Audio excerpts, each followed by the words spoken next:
Good morning, everyone. How are you? I hope you are fine.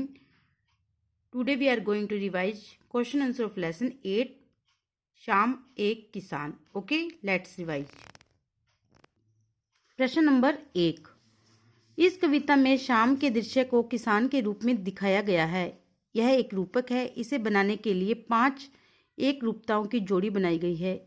उन्हें उपमा कहते हैं. पहली एक रूपता आकाश और साफे में दिखाते हुए कविता में आकाश का साफा वाक्यांश आया है.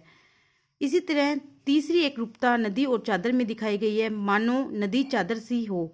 आप दूसरी, चौथी और पांचवी एक रूपताओं को खोजकर लिखिए. दूसरी एक रूपता कौन सी है? सूरज और चिलम, यानी सूरज की चिलम में दिखाई दे रही है.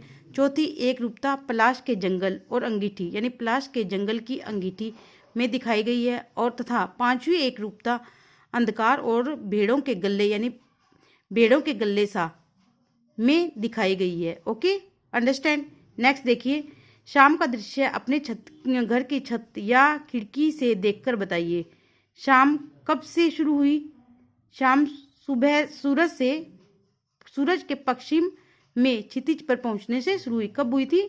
सूरज के पश्चिम में क्षितिज पर पहुंचने से. तब से लेकर सूरज डूबने में कितना समय लगा?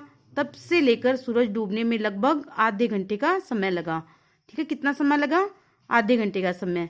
ठीक है. इस बीच आसमान में क्या क्या परिवर्तन आए वो बताना है. इस बीच आसमान में कई परिवर्तन बदले, जैसे सूरज के पश्चिम में क्षितिज पर पहुंचने पे आकाश पीले लाल प्रकाश से युक्त हो गया और पूर्व से पश्चिम की ओर जाते पक्षियों के समूह कलरव करते हुए, यानी ध्वनि करते हुए दिखाई देने लगे.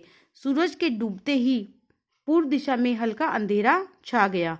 कैसे? एकदम हल्का हल्का सा अंधेरा छा गया जैसे सूरज डूबने लगा. धीरे धीरे सारे आकाश में अंधकार छा गया. Okay, understand. नेक्स्ट देखिए, इस कविता में चित्रित करने के लिए किन किन रंगों का प्रयोग करना होगा?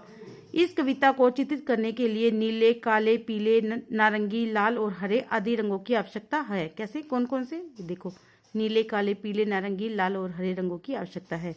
नेक्स्ट देखिए, हिंदी के एक प्रसिद्ध कवि सुमित्रा नंदन पंत ने संध्या का वर्णन इस प्रकार किया है. संध्या का झुटपुट, बांसों का झुरमुट है, चहक रही चिड़िया, टीवी टी टुट टुट. ऊपर दी गई कविता और सर्वोच्च जात की कविता में आपको क्या मुख्य अंतर लगा? लिखिए.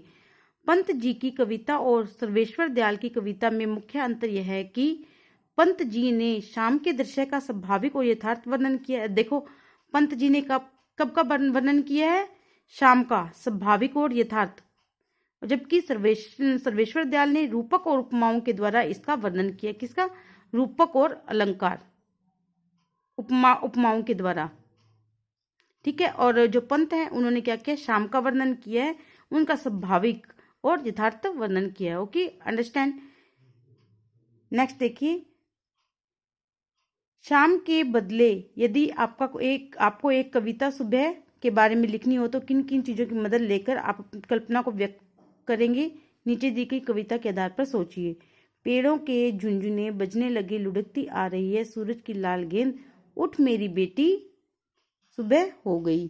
देखिए, सुबह के बारे में कविता के लिखने के लिए मैं प्रातःकालीन लालिमा को उषा सुंदरी और लाल सूर्य को इसका सुंदर मुख कह सकता हूँ. वृक्षों पर चहचहाते पक्षी है जो उषा क्या होता है? सुबह का, एकदम सुबह का समय जो होता है, सुबह उषा के स्वागत में गान कर रही हैं. खिलते हुए पुष्प मधु की प्याली है, यानी एकदम कैसे दिखाई दे रहे हैं? जैसे मधु की प्याली हो. इसी प्रकार की विविध वस्तुओं की सहायता से मैं प्रातःकाल का वर्णन कर रहा हूँ. उसमें क्या क्या बता रहे हैं कि जो प्रातःकालीन है, एकदम सुबह सुबह है, उस जो सूरज की जो लालिमा है वो उषा सुंदरी और लाल सूर्य का उसका सुंदर मुख कह सकता हूँ कि वो एकदम लाल दिखाई दे रहा है.